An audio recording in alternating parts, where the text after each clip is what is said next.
I'd like the congregation to be seated, and any children who are here this morning to come and sit up here and face me. And children refers to anyone who can get themselves down and get themselves back up again. So children, come on up.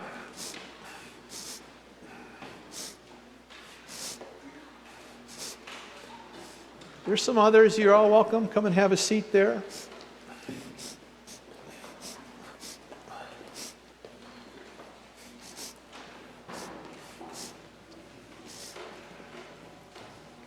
You can go have a seat. No? Okay. Well, maybe not. All right. Okay.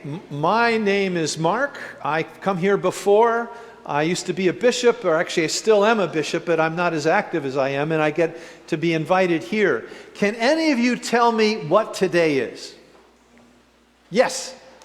Mother's Day. Why is Mother's Day special? Yeah. We thank our mothers. Yeah, and why do we thank our mothers? What are some reasons? Yes. For feeling a great moment for helping us. Helping us, yeah. Other reasons? They gave us food, they gave us a house. They give us food, gave us a house, yeah. Anything else that we thank our mothers for? Yeah. They care for us, yeah. And so what do you do for your mothers on Mother's Day? What do you do?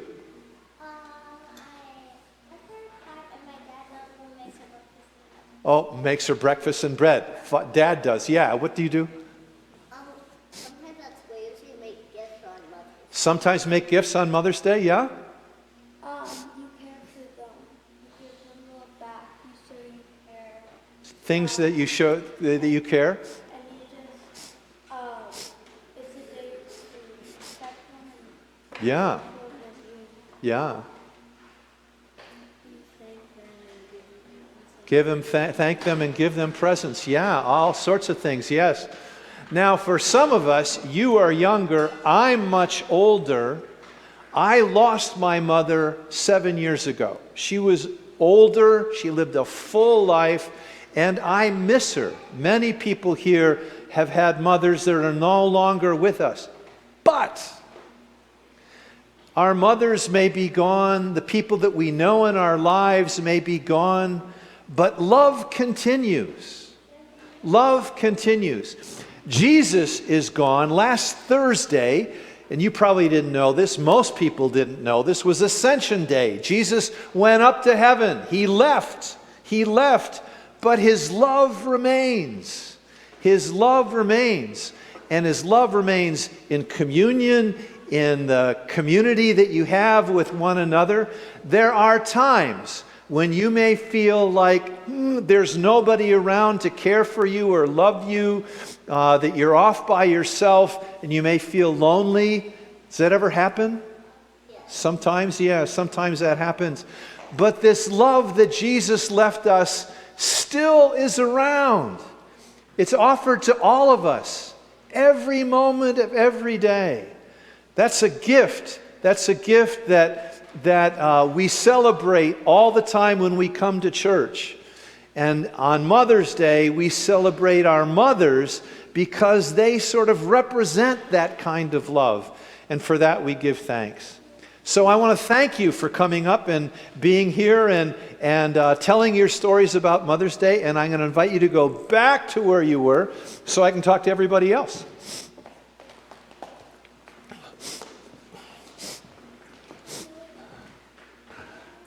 I thank you for your welcome of me. It is my honor to be back here at Christ Church.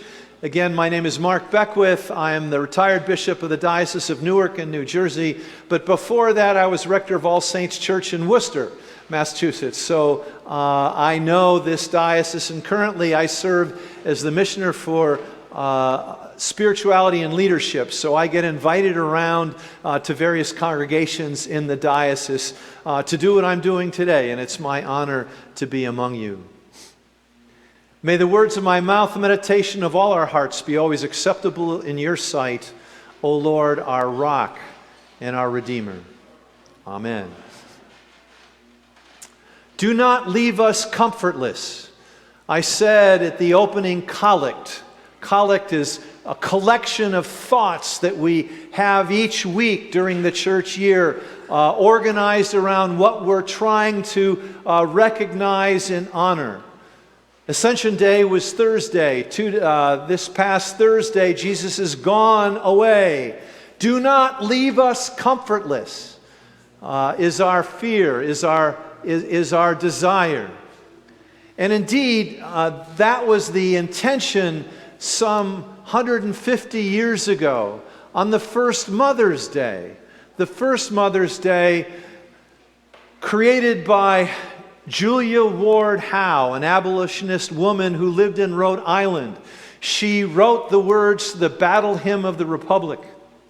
And she wanted to create a level of comfort in the wake of the Civil War. She developed relationships with mothers of fallen soldiers, both in the Union and the Confederate Army, brought them together to offer their commitment to peace, such that what happened to them would never happen again, that mothers would not lose their sons in war. And this initiative grew, and they sought out recognition, which was achieved by President Wilson in 1914, when the first formal Mother's Day was declared. And almost immediately, Mother's Day went from a witness by mothers to a celebration of motherhood itself, reinforced, supported by the card, flower, and food industry. And so we celebrate mothers. We celebrate mothers for their sacrifice, for their gift. There are two dimensions of Mother's Day. One is to honor mothers, as we just heard from the children, thinking about their mothers, giving thanks for their mothers, but also the witness to heal the brokenness, the sin, the pain of the world. To do that is what we're called to do, and what mothers do. They are in many ways seen as the embodiments of love. And we hear that in the gospel. We hear that throughout the gospel of the gift of love. In today's gospel, we hear the notion of giving 9 times in the gospel that I just read. Give, given, or gave. This love is given. It is given freely. It is given abundantly. And in the gospel also, Jesus says, protect them. Protect them as a hen protects her children, as mothers protect their children. Protection is a form of love. And this is a power that exists, a power that we can't see, but a power that we cannot live without. And so as love is something that is given, it also, this love, sometimes it seems to be taken away. Jesus was taken away from his disciples as he ascended up into heaven on Ascension Day, a day that passed with very little notice in the church. Jesus was lifted up into heaven, and we think that he's gone. And he says, no, I will still be with you. For many of us, as I just mentioned for myself, our mothers are gone, leaving a hole, leaving an ache that still may be there and is especially kindled, I know, for many people on Mother's Day. Or the expectation that the culture has of mothers being so loving and present, and some people did not have that experience, which makes this day difficult to get through. And of course, Jesus was taken away initially in a horrible, violent, vicious way in his crucifixion. All of that was gone, but he came back. And love continues. Love continues. It's abiding. In a few moments, we will celebrate the Eucharist and we'll offer bread and wine to the community.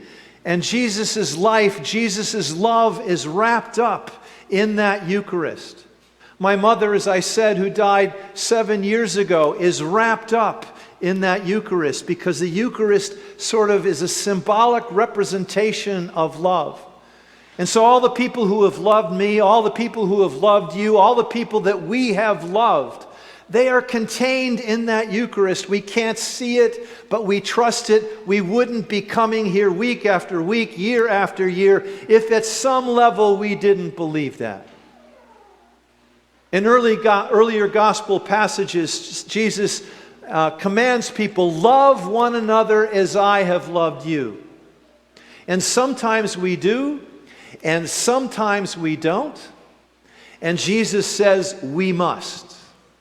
And there are times when we can't bring ourselves to love one another, to continue this gift. Love doesn't exist unless it is given away. I have a story, I don't think I've told it here, I may have, but it bears repeating. Early on in my ministry, I took a youth group. I was serving a church in New Jersey on a whitewater rafting trip. And to get to the head of the trip, of the waters, we had to take a bus ride, 30 minutes on a bus, filled bus. I had 15 kids with me, maybe another chaperone. And at the very back of the bus were about 6 or 7 guys in their 20s out to have a good time. And they began drinking before they got on the bus. They were drinking on the bus. They threw their empties out the back of the bus. And after they finished their beer, they were starting to look at the young girls in our group. And I thought I was going to say something to them. And I realized if I did, I'd be the next thing thrown out the back of the bus. And as I sat and stewed at their bad behavior, this passage, many passages of love came to me. Love one another as I have loved you. And I said, yes, but not these guys. And the passage kept coming back to me, and I couldn't tell if I was angrier at these ill-behaved guys at the back of the bus or at this passage. Love one another as I have loved you. That sticks with me. That should stick with all of us, and all of us have a story similar to the one that I just told. It may not be guys at the back of the bus. It may be people in our neighborhood, maybe even people in our family, people that we work with, people that we know. And if it's not personal, on a national level, we have forces and voices out there who say and do things that drive us crazy. We don't have to like them, but we do have to love them. It is a command. It's an act of the will. It's something that we have to continue to support. As I said, love doesn't exist unless it is given away. This flow of love is given to us. It is given to us. It's vitally important to who we are as individuals and incredibly important to who we are as the human family. We are agents of that love, and we have been fed by love, by our mothers, by the Eucharist, by the invisible Jesus who is still with us. The challenge for us is to grab a hold of that love, embrace it, become bearers of it. The world needs our work. That's our job. Amen.